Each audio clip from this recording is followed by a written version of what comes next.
হযরত ইমাম মেহেদী আলাইহিস সালাম এর কাছে যে জায়গার মধ্যে বয়াত করা হবে, বয়াত করা হবে, जाबिर इब्न यजीद जुअफी की रवायत के मुताबिक हज़रत इमाम मोहम्मद बाक़िर अलैहिस्सलाम ने फरमाया, जाबिर इब्न यजीद जुअफी रवायत करें इमाम मोहम्मद इब्न बाक़िर अलैहिस्सलाम ने बर्णना करें, आये जाबिर जम कर बोल जाओ, एक जगह मध्य थोड़ा थामिया जाओ, हाथ पैर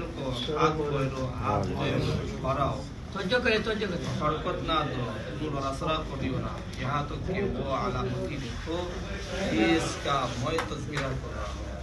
যখন তোমরা সেই আলামতগুলো দেখবাই, এই আলামত সম্বন্ধে আমি তোমাদের কাছে বর্ণনা করতেছি। सबसे पहले खुलाफाए बनी अब्बास का इख्तिलाफ, सर्वप्रथम खुलाफाए बनी अब्बासेर कौमेर मध्य ताल्लुक হবে। फिर आसमान से मुनादी की आवाज, फिर आकाश में की आवाज दिबे, फिर उसी आवाज की दमिश्क की तरफ से তারপরে সেই আওয়াজটা দামেস্কের দিকে একটা आवाज আসবে।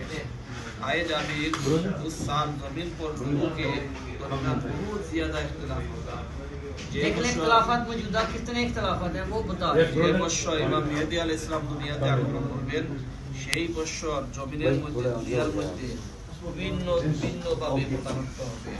और फिर सुफियानी एक लश्कर को कूफा भेजेगा এবং सुफियान একটা লস্করে কুফার দিকে প্রেরিত করা হবে।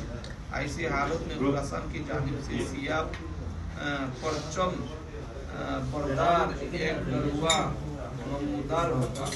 তারপর এমন অবস্থায় খুরাসানের দিকে কালো চশমা লাগাने वाला एक बुर सवार उन्हें बाहर होगे जो बहुत तेजी से हो, एक सवार खूब तेजस्वी होगे और जो